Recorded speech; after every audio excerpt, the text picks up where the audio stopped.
Lesson 4, social contracts. Now, this, for a lot of you, might come as almost a surprise because it's things that you kind of know, but you don't realize how it's keeping you away from money. And that's the whole thing. It's almost like a maze. It's almost like Maze Run. I don't know if you watched that film. It's a decent film. Shout out that guy. Anyways, social contracts. Let's get straight into it. Now, a social contract are terms that you signed up for to remain accepted by society. They're designed to keep people locked in poverty consciousness and a state of conformity. That is what a social contract is. But you didn't know that you signed one. In fact, you might have forgot that you signed one.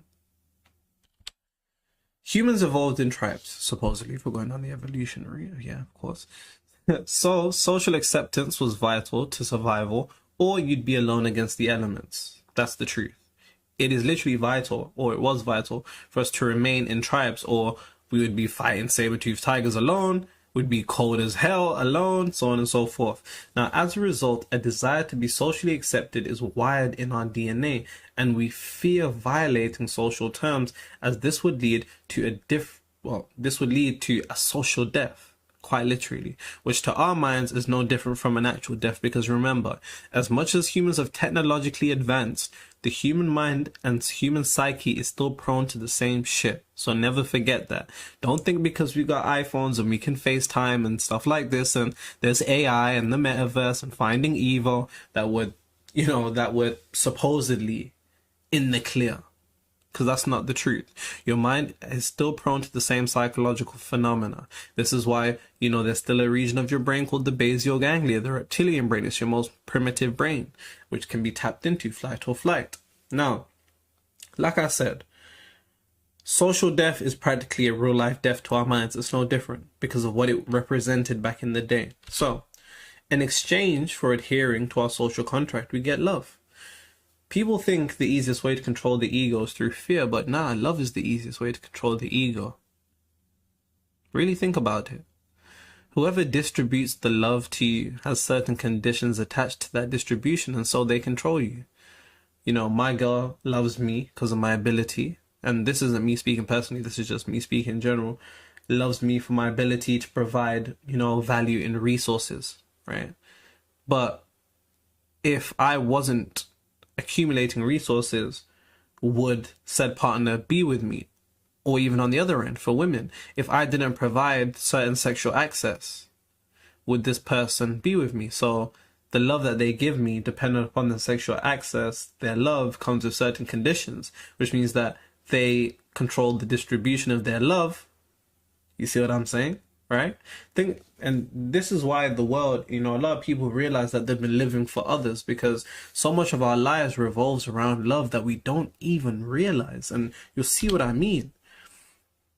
We share common interests in the social contracts. For example, common one, fuck the rich, they don't care about us. And you can see this in multiple different avenues, from football teams, financial concerns and economic concerns, so on and so forth.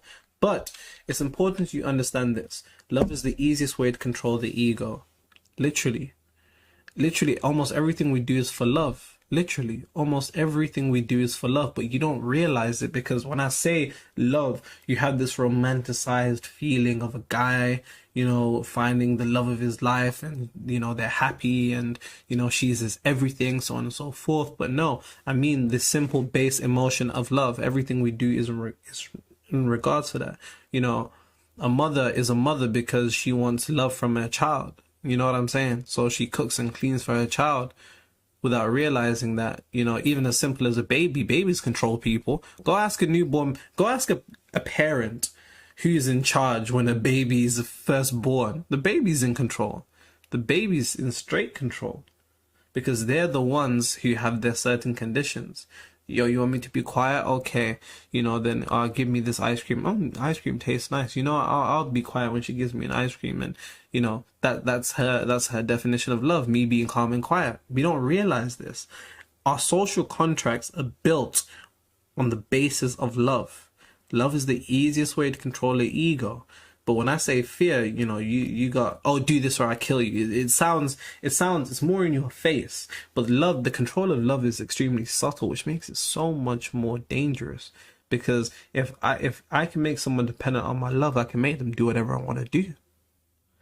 And we see this in cults and religions and, you know, other aspects of life. In abusive relationships, we see this.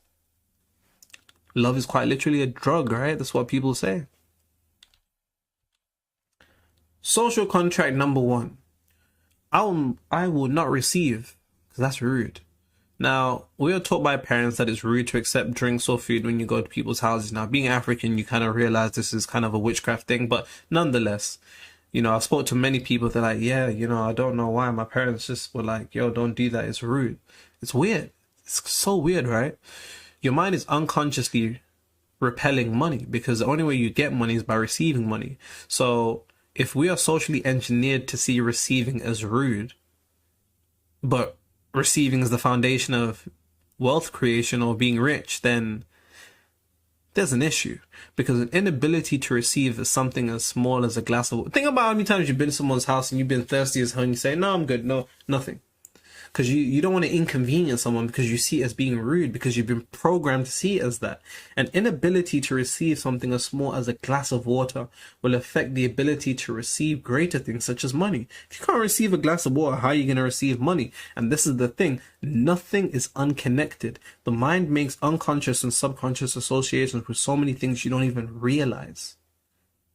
For example, you're afraid of the dark. Does that mean there's something inherently evil in darkness or black? Right? Because if I put you in a room full of darkness, you wouldn't be able to see. But if I put you in a room full of light, you wouldn't be able to see again. So what is it? It's the polarity, right? Social contract number 2. I will not make others pay me. That's bad. We unconsciously see money as a game of winners and losers, and we associate the losers with not having anything.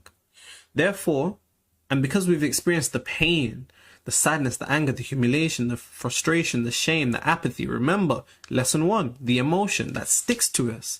It becomes part of us. That energy is imbued. We create an unconscious relationship in our minds that when we take money from people, we're making them lose.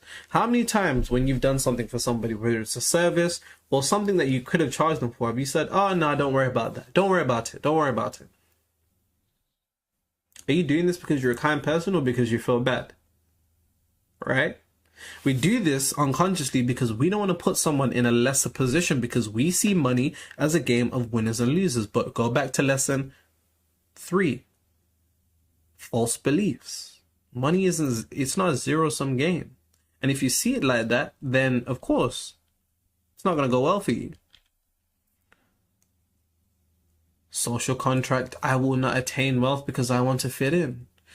You've agreed not to be wealthy, but you just don't know it.